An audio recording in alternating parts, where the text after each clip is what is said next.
بسم اللہ الرحمن الرحیم۔ السلام علیکم ورحمۃ اللہ۔ اللہ تعالیٰ کے جتنے بھی انبیاء کرام اس دنیا میں تشریف لائے، اللہ تعالیٰ نے ہر نبی کو ایک نرالی شان اور عظمت عطا فرمائی، لیکن موسیٰ علیہ السلام اللہ تعالیٰ کے وہ پیارے نبی ہیں جن کو اللہ تعالیٰ نے اپنا کلیم بنایا اور جن کے ساتھ اللہ نے براہ راست کلام فرمایا۔ ان سے پہلے کسی نبی سے اللہ تعالیٰ نے کلام نہیں فرمایا، یہ صرف موسیٰ علیہ السلام کو شرف حاصل ہے۔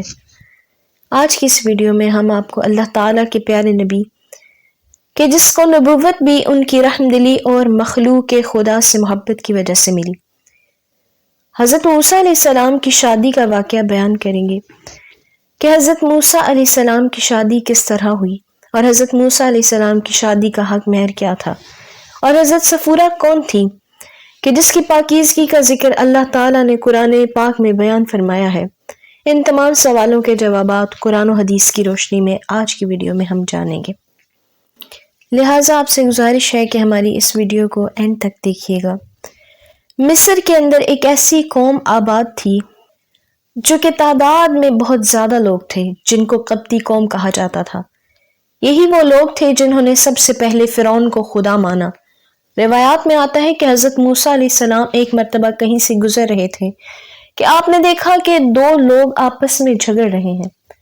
ان میں سے ایک شخص موسیٰ علیہ السلام کا ماننے والا تھا اور دوسرا فرعون کا ماننے والا تھا، یعنی ایک بنی اسرائیل کا مسلمان تھا اور دوسرا قبطی جو کہ فرعون کو اپنا خدا سمجھتا تھا۔ فرعون کو ماننے والا شخص موسیٰ علیہ السلام کو ماننے والے شخص پر ظلم کر رہا تھا کہ موسیٰ علیہ السلام کو ماننے والا شخص نے حضرت موسیٰ علیہ السلام کو اپنی مدد کے لیے پکارا۔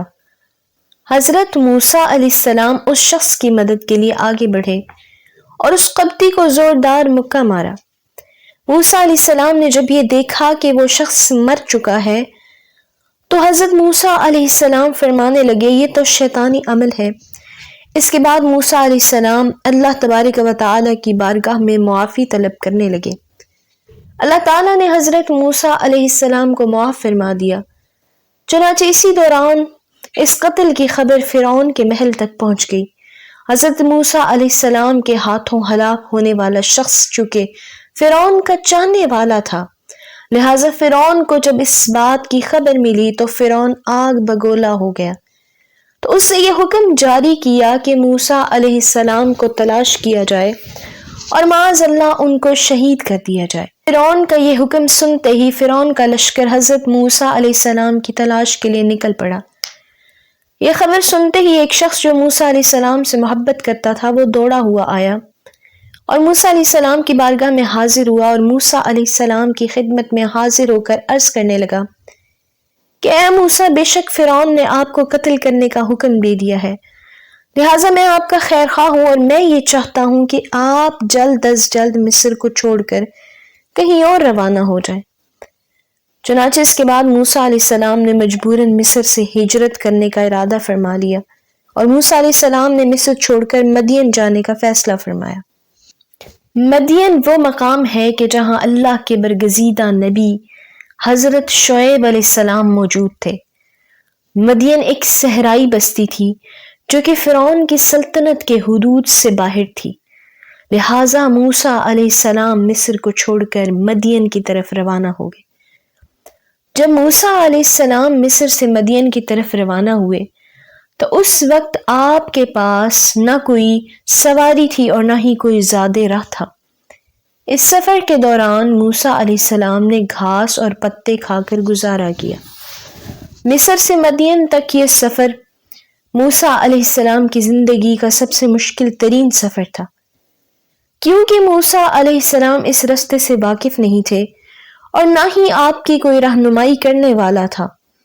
چنانچہ موسیٰ علیہ السلام اللہ کی ذات پر توکل کرتے ہوئے مسلسل 8 روز تک اسی طرح چلتے رہے، یہاں تک کہ آپ کے جوتے مبارک گھس گئے اور بغیر جوتوں کے چلنے کی وجہ سے آپ کے پاؤں مبارک زخمی ہو گئے۔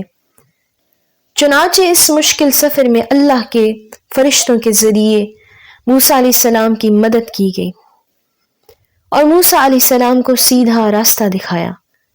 اس طرح موسیٰ علیہ السلام کئی دنوں کے سفر کے بعد بالآخر مدین پہنچ گئے۔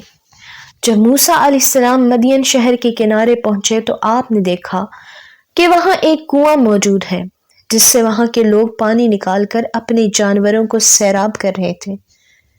آپ نے دیکھا کہ کنویں کے ارد گرد بہت سے لوگ موجود ہیں جو جانوروں کو پانی پلا رہے ہیں، اور دوسری طرف دو نوجوان خوبصورت لڑکیاں کھڑی ہیں جو اپنے جانوروں کو سنبھال رہی تھی، جو انتظار کر رہی تھی کہ کنواں خالی ہو تاکہ اس کے بعد ہم اپنے جانوروں کو پانی پلا سکیں۔ اس وقت کنویں کے پاس موجود لوگ طاقتور تھے اور ان کے ہوتے ہوئے کسی میں ہمت نہیں تھی کہ کنویں سے پانی لے سکیں، اس لیے وہ نوجوان لڑکیاں کنویں سے دور کھڑے ہو کر انتظار کر رہی تھیں۔ جب موسیٰ علیہ السلام نے ان باحیا لڑکیوں کو دیکھا تو آپ کو ان پر بہت رحم آیا، کیونکہ اللہ تعالیٰ کے انبیاء کرام علیہ السلام کی یہ صفت ہوتی ہے کہ وہ مظلوموں کو ظالموں کے ظلم سے بچاتے ہیں۔ لہٰذا موسیٰ علیہ السلام نے جب یہ منظر دیکھا تو موسیٰ علیہ السلام کنویں کی طرف بڑھے اور وہاں پر موجود لوگوں کو پیچھے دھکیل دیا اور ان سے فرمانے لگے کہ تم لوگ کتنے ظالم ہو کہ اپنے علاوہ کسی اور کی پرواہ ہی نہیں کرتے۔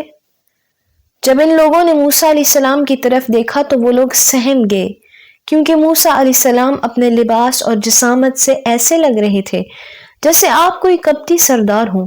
لہٰذا وہ چرواہے موسیٰ علیہ السلام کو دیکھ کر پیچھے ہٹ گئے اور انہوں نے پانی نکالنے والا ڈول حضرت موسیٰ علیہ السلام کے سپرد کر دیا۔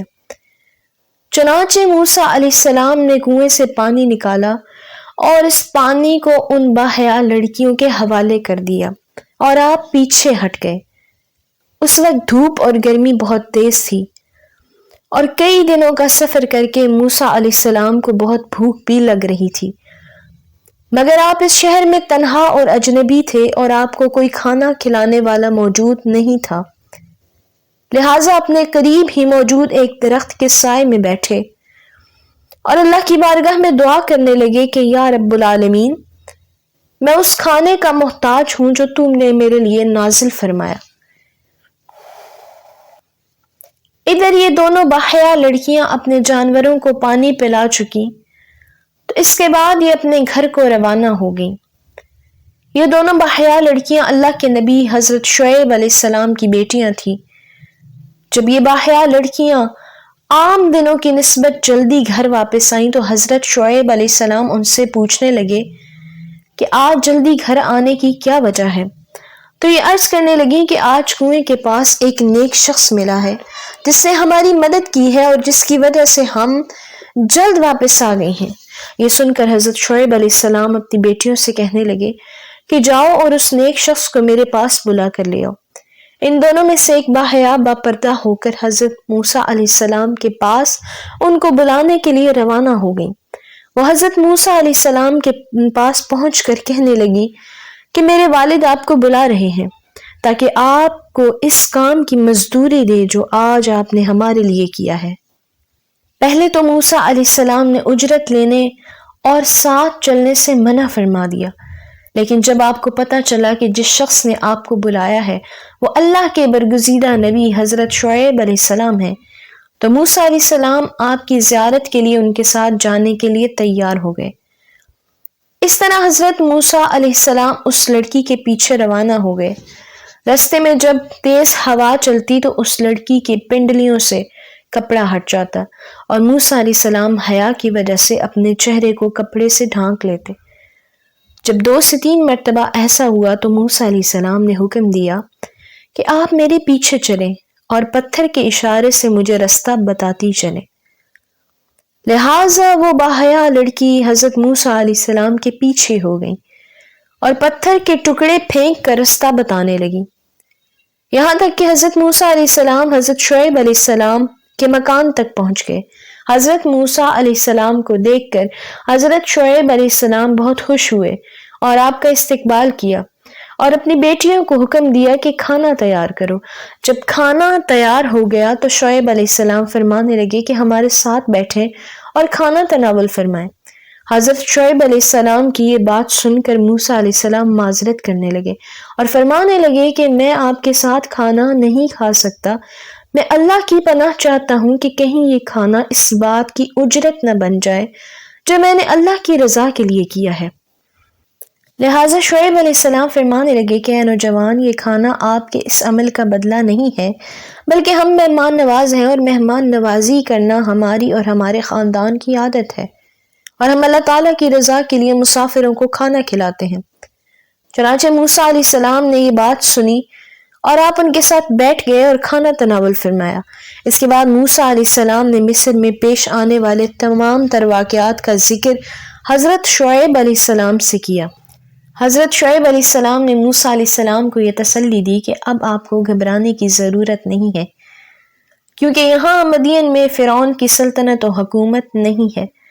جب آپ کھانا تناول فرما چکے تو شعیب علیہ السلام کی ایک صاحبزادی نے عرض کی کہ ابا جان، آپ اس نوجوان کو اجرت پر ملازم رکھ لیں تاکہ یہ ہماری بکریاں چرایا کرے اور ہم کو یہ کام نہ کرنا پڑے۔ بے شک یہ نوجوان طاقت اور امانت دار ہے۔ اس کی یہ بات سن کر حضرت شعیب علیہ السلام نے پوچھا کہ تمہیں اس کے طاقتور اور امانت دار ہونے کا کیسے پتہ چلا؟ یہ سن کر ان کی بیٹی کہنے لگی کہ ان کی امانت کا اندازہ اس بات سے لگتا ہے کہ انہوں نے اکیلے اس کنویں سے پانی نکال کر ہمیں دیا کہ جس کنویں سے 10 آدمی مل کر پانی نکالتے ہیں، اور ان کی امانت کا اندازہ اس بات سے لگایا جا سکتا ہے کہ جب اس نوجوان نے ہمیں دیکھا تو اپنی نظروں کو جھکا لیا اور مجھے اپنے پیچھے چلنے کو کہا۔ چنانچہ موسیٰ علیہ السلام کے اعلیٰ اخلاق اور شرافت سے حضرت شعیب علیہ السلام بے حد متاثر ہوئے اور کچھ دیر کے بعد فرمانے لگے کہ میرے پاس تمہارے لیے ایک پیشکش ہے، میں اپنی ایک بیٹی کا نکاح تمہارے ساتھ کر دوں گا، لیکن اس نکاح کا حق مہر یہ ہوگا کہ آپ کو 8 سال میری بکریاں چرانی ہوں گی اور میری ملازمت کرنی ہوگی۔ چنانچہ موسیٰ علیہ السلام اس پیشکش پر راضی ہو گئے اور آپ نے 8 سال تک حضرت شعیب علیہ السلام کی بکریاں چرائیں اور مزید 2 سال بڑھا کر 10 سال حضرت شعیب علیہ السلام کی بکریاں چرائیں۔ اس کے بعد موسیٰ علیہ السلام کا نکاح حضرت شعیب علیہ السلام کی بیٹی سے ہو گیا۔ جس باحیا لڑکی کا نکاح حضرت موسیٰ علیہ السلام سے ہوا اس کا نام صفورہ تھا، اور یہ وہ لڑکی تھی جو حضرت موسیٰ علیہ السلام کو بلانے کے لیے گئی تھی۔ اس طرح موسیٰ علیہ السلام نے مدین کے اندر 10 سال گزارے، اور یہ 10 سال حضرت موسیٰ علیہ السلام کی زندگی کے بہترین سال تھے۔ مگر چونکہ اللہ نے حضرت موسیٰ علیہ السلام کو مصر میں نبی بنا کر بھیجا تھا، اس لیے آپ ساری زندگی مدین کے اندر نہیں گزار سکتے تھے۔ اس شادی کے بعد موسیٰ علیہ السلام اللہ کا حکم پا کر اپنی بیوی کو ساتھ لے کر دوبارہ مصر کی طرف روانہ ہو گئے اور دوبارہ وہاں جا کر مصر کے لوگوں کو اللہ کا پیغام پہنچانے لگے۔ اللہ سے دعا ہے کہ ہم سب کو اللہ کریم اعمال صالحہ کرنے کی توفیق عطا فرمائے اور ہم سب کا خاتمہ ایمان پہ فرمائے۔